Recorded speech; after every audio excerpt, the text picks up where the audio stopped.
नमस्कार दोस्तों, जन मुद्दों की बात धर्मराज के साथ मेरे शो में आप सबका स्वागत है। आज मैं आपसे जिस मुद्दे पर बात करने जा रहा हूं, यह मुद्दा भारतीय राजनीति का सबसे ज्वलंत मुद्दा है। यह मुद्दा है भारतीय राजनीति में पिछले कई सालों से हो रहे चुनाव में ईवीएम के प्रयोग पर। दरअसल कल 3 दिसंबर को भारत के 5 राज्यों में विधानसभा के जो चुनाव हुए थे उसके परिणामों की घोषणा हुई थी। आज मिजोरम के परिणाम की घोषणा हुई, कल 4 राज्यों के परिणाम की घोषणा हुई थी। इन 4 ये 4 राज्य थे तेलंगाना, मध्य प्रदेश, छत्तीसगढ़, राजस्थान। इन 4 राज्यों में से एक राज्य तेलंगाना में कांग्रेस को बहुमत मिली और 3 राज्य मध्य प्रदेश, छत्तीसगढ़ और राजस्थान में भाजपा को प्रचंड बहुमत से जीत हासिल हुई। लेकिन इस रिजल्ट के आने के बाद, इस विधानसभा के चुनाव परिणाम आने के बाद, जहां एक तरफ भाजपा जश्न के माहौल में डूबी हुई थी, वहीं विपक्षी पार्टियों में मातम मना हुआ था। यानी कि कांग्रेस के सभी मीडिया के हवाले से और कांग्रेस के अपने सर्वे के हवाले से, यहाँ तक कि गोदी मीडिया तक ने छत्तीसगढ़ में भूपेश बघेल की सरकार बनाई थी, जो पहले से वहाँ सरकार चला रहे थे। राजस्थान में कांटे का टक्कर बताया था और मध्य प्रदेश में भी कांटे का टक्कर बताया था। लेकिन जब विधानसभा के चुनाव के परिणाम आए तो सारे एग्जिट पोल के नतीजे, सारे गोदी मीडिया का अनुमान, सब कुछ धरा का धरा रह गया। सबसे आश्चर्य की बात यह है कि जो भी बड़े बड़े चुनाव में जाने वाले पत्रकारों तक ने जो बात कही थी, जो लोगों से बात करने के बाद जो अपना निर्णय सुनाया था कि मध्य प्रदेश में संभव है कि सीधे सीधे भाजपा को बहुमत न मिले, लेकिन हो सकता है भाजपा सरकार बनाने में सफल हो जाएगी। लेकिन छत्तीसगढ़ के मामले में ऐसा कोई भी नहीं था जो कह रहा था कि वहां भूपेश बघेल की कांग्रेस की सरकार दोबारा नहीं आएगी। राजस्थान के बारे में सभी लोग कह रहे थे कि राजस्थान में भले ही हर 5 साल में सरकार बदल देने की लोगों ने एक व्यवस्था कर ली है कि चाहे सरकार कितना भी अच्छा काम करे, लेकिन वे लोकतंत्र को मजबूत करने की दृष्टि से हर 5 साल बाद अपनी सरकार को बदल देते हैं। यानी कि भाजपा की सरकार है तो अगले विधानसभा चुनाव में कांग्रेस की सरकार जीतेगी, और अगर कांग्रेस की सरकार है तो भाजपा की सरकार जीतेगी। राजस्थान में अभी तक कोई तीसरी बड़ी पार्टी का उदय नहीं हुआ है। लेकिन सबसे चौंकाने वाली बात है कि जब रिजल्ट आया, रिजल्ट के नतीजे आए, यहाँ तक कि तेलंगाना के बारे में भी मीडिया ने, मेनस्ट्रीम मीडिया ने, यहाँ तक कि गोदी मीडिया ने साफ साफ दिखाया था कि तेलंगाना में कांग्रेस को प्रचंड बहुमत मिल सकती है, और हुआ भी बिल्कुल ऐसा ही। लेकिन आश्चर्य की बात है कि सेम मीडिया, वही गोदी मीडिया जो छत्तीसगढ़ में भूपेश बघेल की सरकार बना रही थी, मध्य प्रदेश में कांटे का टक्कर बता रही थी, राजस्थान में कांटे का टक्कर बता रही थी, और कहीं ना कहीं अशोक गहलोत के लिए आसार जता रही थी कि वो जीत सकती है, ऐसा क्या हुआ कि ये सारे अनुमान, बड़े बड़े एग्जिट पोल के नतीजे धरे के धरे रह गए और रिजल्ट, परिणाम बिल्कुल उसका विपरीत, यानी उसका उल्टा आया। बहुत दिलचस्प वाकया आज हुआ है कि जब मायावती ने डटकर, मायावती के बसपा पार्टी राजस्थान में कुछ सीटों पर चुनाव लड़ रहा था, मध्य प्रदेश में भी कुछ सीटों में चुनाव लड़ रहा था, और छत्तीसगढ़ में भी चुनाव लड़ रहा होगा, ऐसा अनुमान है। हमें यह नहीं भूलना चाहिए कि बसपा एक राष्ट्रीय पार्टी है, और बसपा एक ऐसी पार्टी है जिसकी मान्यता लगभग सभी राज्यों में बराबर है। भले वो कुछ सीट निकालने में सफल होते हैं, कभी नहीं होते हैं। यहाँ तक कि पिछले विधानसभा, यानी पिछले कर्नाटक विधानसभा चुनाव में बसपा के बहुत ही लोकप्रिय नेता ने जीत दर्ज की थी, और वे कर्नाटक के शिक्षा मंत्री भी बनाए गए थे। मायावती ने धमाका कर दिया है यह बोलकर कि न्यूज़ 24 ने भी छापा है। मायावती ने सीधा सीधा सारे चुनाव परिणाम, पूरे नतीजों को और विधानसभा के पूरी चुनावी प्रक्रिया, माहौल, सारी चीज़ों का मूल्यांकन करते हुए बहन जी मायावती ने कहा है कि ऐसा विचित्र परिणाम लोगों के गले के नीचे उतर पाना बहुत मुश्किल। पूरे चुनाव के दौरान माहौल एकदम अलग व कांटे के संघर्ष जैसा दिलचस्प, किंतु चुनाव परिणाम उससे बिल्कुल अलग होकर पूरी तरह से एक तरफा हो जाना, यह ऐसा रहस्यात्मक मामला है। बहन जी मायावती ने फिर से एक बार पूरी चुनाव प्रक्रिया पर और कहें तो सीधे सीधे कहें तो ईवीएम पर सवाल उठा दिया है। बहन जी मायावती ने पहले भी जब 2019 का लोकसभा का रिजल्ट आया था उस वक्त भी बहन मायावती जी ने यह आपत्ति दर्ज की थी कि ईवीएम में कुछ गड़बड़ है। 2022 के विधानसभा उत्तर प्रदेश के विधानसभा चुनाव के दरमियान भी जब परिणाम घोषित हुए थे तो बहन मायावती जी ने अपना गुस्सा जाहिर करते हुए साफ साफ कहा था कि ऐसा बिल्कुल नहीं हो सकता है कि एक जितना ही सीट भाजपा के कुछ बड़े बड़े नेता भविष्यवाणी करते हैं बिल्कुल उसी के आसपास सीटों की संख्या भाजपा की होती है। हमें यह याद रखना चाहिए कि बहुत सारे विपक्षी पार्टी लगातार इस बात को कह रहे हैं कि ईवीएम से चुनाव बंद होना चाहिए, लेकिन अभी तक भारत के सारे विपक्षी दलों के बीच में आपसी सहमति नहीं बनी है। उन्होंने साहस नहीं जुटाया है, वे साहस नहीं जुटा पाए हैं कि जब वे खुलकर कह सकें कि ईवीएम से चुनाव पर उनका भरोसा नहीं है। अगर पूरे भारत में चुनाव ईवीएम से होगा तो वे उस चुनाव का बॉयकॉट करेंगे, बहिष्कार करेंगे। सबसे इंटरेस्टिंग बात यह है कि जिन देशों ने शुरू में ईवीएम एक बहुत ही एडवांस टेक्नोलॉजी मानी जाती है, लेकिन जिन देशों ने ईवीएम यानी जो दुनिया के सबसे सुपर पावर टेक्नोलॉजिकली यानी तकनीकी रूप से सुपर पावर देश हैं, उनके यहाँ भी ईवीएम से बैलेट से चुनाव होता है। ईवीएम से यानी इलेक्ट्रॉनिक वोटिंग मशीन से चुनाव नहीं होता है। भारत जैसे देश में आखिर ऐसी क्या मजबूरी है जहां पर बार बार ईवीएम से चुनाव हो रहे हैं। और आप ध्यान दें कि लगभग चुनाव से ठीक चंद रोज पहले उनके बड़े नेता या खुद प्रधानमंत्री या गृह मंत्री जितने भी सीट की भविष्यवाणी करते हैं लगभग उतने ही सीट और या उसके आसपास उन्हें प्राप्त होते हैं। आज भी वर्तमान समय में विधानसभा चुनाव के आए नतीजों के आधार पर आप चाहें तो मेरी भविष्यवाणी लिखकर रख सकते हैं कि अगर 2024 के लोकसभा का चुनाव में ईवीएम का इस्तेमाल हुआ तो भाजपा को बिल्कुल 400 से अधिक लोकसभा सीट जीतने से कोई नहीं रोक सकता है। आपको लग रहा होगा ऐसा मैं कह रहा हूं। दरअसल मैं सिर्फ नहीं कह रहा हूं, मनोज तिवारी ने आज बिल्कुल यही बात कही है। हो सकता है कि मनोज तिवारी मस्खरे नेता के रूप में जाने जाते हैं, कुछ भी ऊट पटांग बोलते हैं, लेकिन जब चुनाव जीतने और हारने की बात आती है तो कोई भी बड़ा नेता यूं ही नहीं बोलता है। और यह संभव है। आप देखेंगे कि 2019 के लोकसभा चुनाव के दरमियान भी यह कहा जा रहा था, भाजपा के बड़े बड़े नेताओं द्वारा यह फैलाया जा रहा था, विश्वास दिलाया जा रहा था कि भाजपा 300 से अधिक सीट जीतने जा रही है और बिल्कुल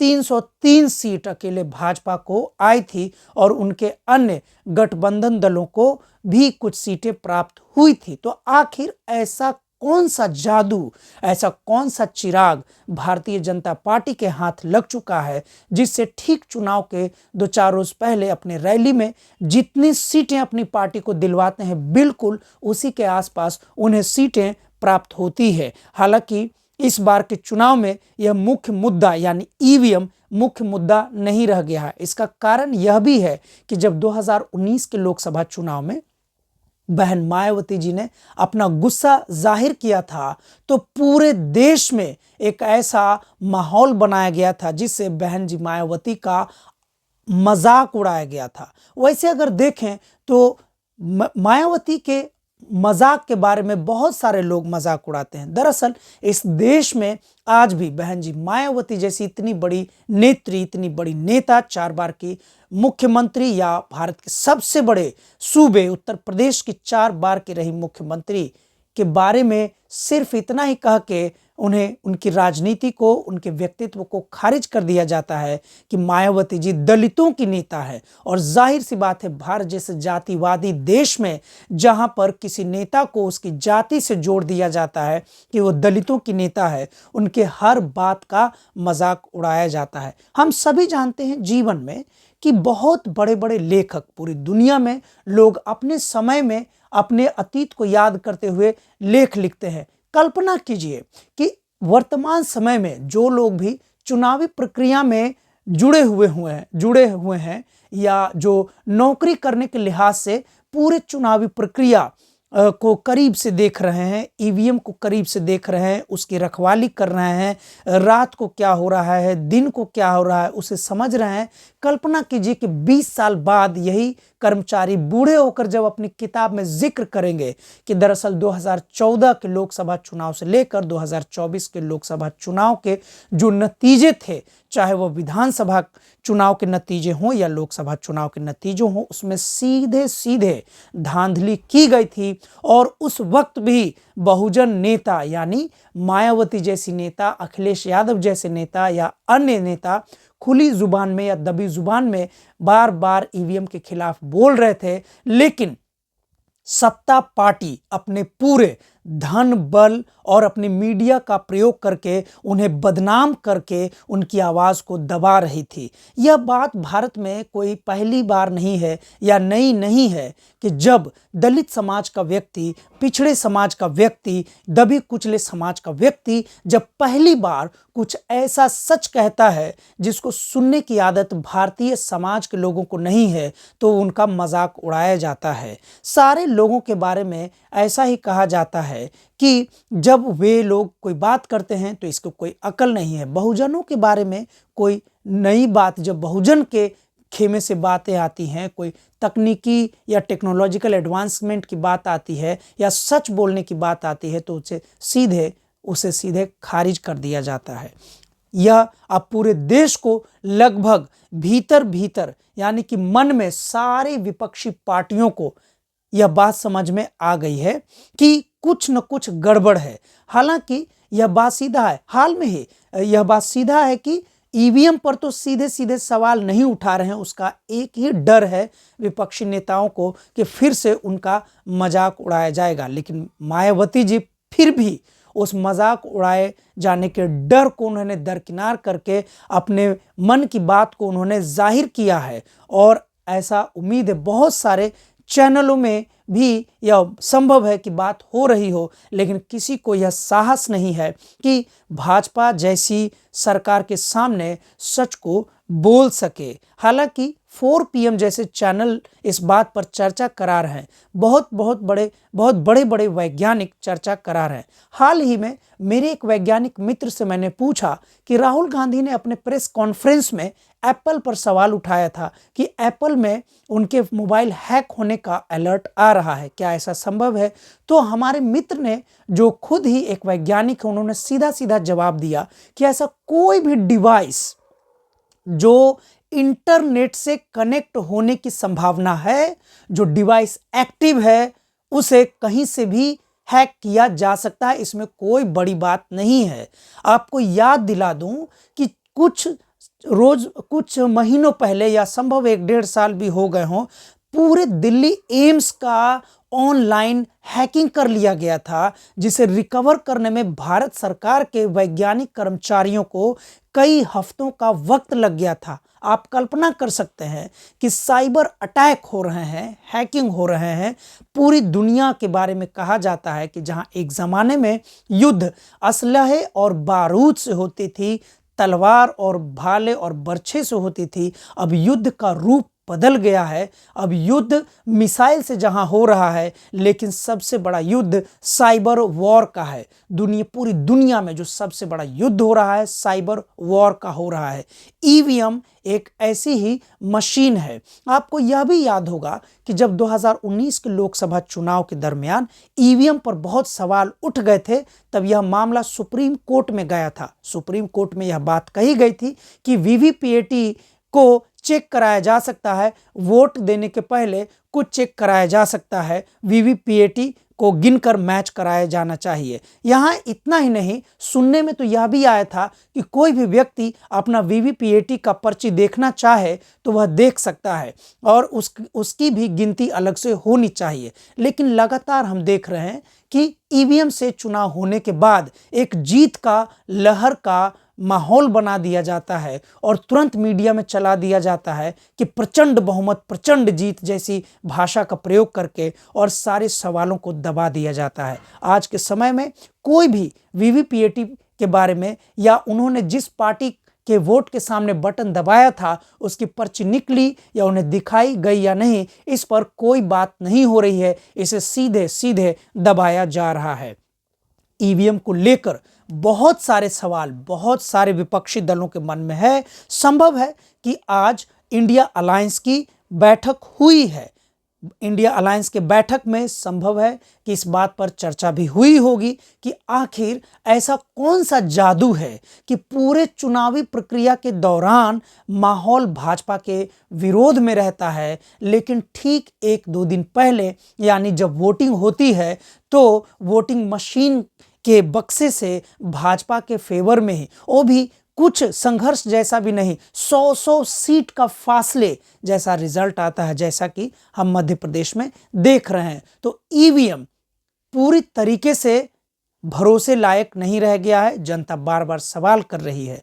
भारत की जनता, बहुजन जनता, मजलूम जनता बार बार अपने नेताओं से, अपने लोकल नेताओं से कह रही है कि क्यों नहीं आप अपने राष्ट्रीय नेताओं से, अपने पार्टी के शीर्षस्थ नेता के सामने यह प्रस्ताव रखते हैं कि अगली चुनाव में वे जाएं तो बैलेट का प्रयोग हो, ईवीएम का प्रयोग न हो। देखते हैं कि 2024 के लोकसभा चुनाव में इंडिया अलायंस का गठबंधन जो है ईवीएम मशीन के बिना चुनाव लड़ने का प्रस्ताव ईसी यानी इलेक्शन कमीशन ऑफ इंडिया के सामने रख पाती है या नहीं। इंडिया अलायंस के नेता यह दबाव बना पाते हैं कि नहीं कि अगर 2024 का लोकसभा चुनाव में वे जाएंगे तो ईवीएम मशीन से वोटिंग नहीं होगी, बल्कि पहले जैसा बैलेट से वोटिंग होनी चाहिए, मतपत्र से वोटिंग होनी चाहिए। अगर ईवीएम 2024 में इस्तेमाल होगा तो जैसा कि मनोज तिवारी अभी से ही माहौल बना रहे हैं, या तो वे खुद से बना रहे हैं या उनके आला कमान से आदेश आया होगा कि आप अभी से 400 सीट 400 सीट 400 सीट 400 सीट का माहौल बना दो, ताकि कल ईवीएम के बॉक्स से 400 सीट लोकसभा का भाजपा के लिए निकले तो सबको लगे कि भाजपा बहुत तैयारी कर रही थी, भाजपा को 400 सीट आना ही था। हम जानते हैं, आप जर्मनी के गोएबल्स के बारे में जानते हैं। जर्मनी के हिटलर के सबसे बड़े मित्र और मंत्री थे गोएबल्स। उनके पास जो मंत्रालय था उसका मुख्य काम ही था झूठ को, और उनका सिद्धांत था कि झूठ को इतनी बार बोलो कि जनता को लगने लगे कि यही आखिरी सच है। संभव है जिस प्रकार से भाजपा का पूरा शीर्ष नेतृत्व चुनाव के कुछ रोज पहले से सीटों को लेकर एक खास आंकड़े बोलने लग जाते हैं और उन्हीं आंकड़ों से 4-5 सीट आगे पीछे सीटें भाजपा को प्राप्त होती है। यह सारा कुछ रहस्यात्मक है। बहन मायावती जी ने फिर से अपनी छवि को दांव पर लगाकर यह चुनौती लेकर कि फिर से उनका मजाक उड़ाया जाएगा, यह समझते हुए कि दलित नेता, दलित समाज से आता हुआ कोई विद्वान व्यक्ति कितना भी सच बोल ले, कितना भी स्पष्ट बोल ले, लेकिन इस समाज में उसे एक खास तबके के लोग उसका मजाक बना देंगे। बहन मायावती जी ने इस रिस्क को, इस चुनौती को समझने के बावजूद सच बोलने का साहस दिखाया, और इसके लिए पूरे समाज को बहन जी मायावती के प्रति कृतज्ञ रहना चाहिए। क्योंकि जब 20 साल बाद, 25 साल बाद यह मामला सामने आएगा कि दरअसल 2014 और 2024 के बीच जितने भी चुनाव के जो रिजल्ट एक ही पार्टी के पक्ष में आ रहे थे, और वो भी घोषित रूप से, घोषित संख्या के अनुपात में ही आ रहे थे उसका सच क्या था। पुलवामा का हमला जब हुआ था तो ऐसे ही लोग क्या क्या कयास लगा रहे थे कि उसकी गलती है, आतंकवादी हमला है, न जाने क्या क्या है। लेकिन सत्यपाल मलिक जिस तरीके से घूम घूम के सीधा कह रहे हैं कि इसमें भारत सरकार की अनदेखी की गलती थी, इसमें उनकी खुद की गलती थी। सत्यपाल मलिक ने कई चैनलों पे घूम घूम कर यह बात कही कि जिस प्रकार से 2019 लोकसभा चुनाव में पुलवामा हमला हुआ और उस हमलों की जांच पर जोर देने के बजाय प्रधानमंत्री नरेंद्र मोदी उन शहीदों के नाम पर महाराष्ट्र में वोट मांग रहे थे, यह काफ़ी निंदनीय है, शर्मनाक है। और लगता है कि सत्यपाल मलिक के भीतर की आत्मा ने उनको झकझोरा, उनके भीतर का सच नहीं दब पाया और अंत में वे खुलकर भाजपा के खिलाफ बयानबाजी करने लगे और उन्होंने वो सारे सच बताए कि कैसे महीनों से राज्यपाल ने केंद्र को लिख रखा था कि उन सैनिकों को एरोप्लेन से वहां से भेजा जाए, लेकिन केंद्र सरकार ने इस पर ध्यान नहीं दिया, जिसका नतीजा पुलवामा जैसे बड़े हमले के रूप में हुआ, जिसका सीधा लाभ भाजपा ने चुनाव प्रचार के बाद उठाया। देखते हैं 2024 के बाद क्या होता है। हालांकि 2019 की पुलवामा हमले की बात सत्यपाल मलिक ने किसान आंदोलन के समय में यानी 3 साल बाद ही सच दुनिया के सामने साझा किया। देखते हैं ईवीएम मशीन में जो आरोपित धांधली है या ईवीएम मशीन के माध्यम से जो बार बार लोकतांत्रिक धांधली या चुनावी धांधली किया जा रहा है और लोकतंत्र पर हमला किया जा रहा है, जिसकी बात लगातार बहन जी मायावती कर रही हैं, इस पर सच कितने वर्षों बाद सामने आएगा। अगर आपको मेरा शो अच्छा लगता है तो आप मेरे चैनल को लाइक कीजिए, सब्सक्राइब कीजिए, शेयर कीजिए। मैं ऐसे ही महत्वपूर्ण मुद्दों पर आपके सामने अपना विश्लेषण, अपनी राय रखूंगा। अगर आपको कुछ कहना हो आप मेरे कमेंट बॉक्स में अपनी राय, अपना सजेशन दे सकते हैं, अपना सवाल पूछ सकते हैं। फिर मिलेंगे नए मुद्दे के साथ और प्रयास करेंगे कि समाज उपयोगी मुद्दों पर बात हो ताकि हमारा समाज बेहतर हो सके। इसी के साथ मैं आपसे विदा लेता हूं। शुक्रिया, धन्यवाद।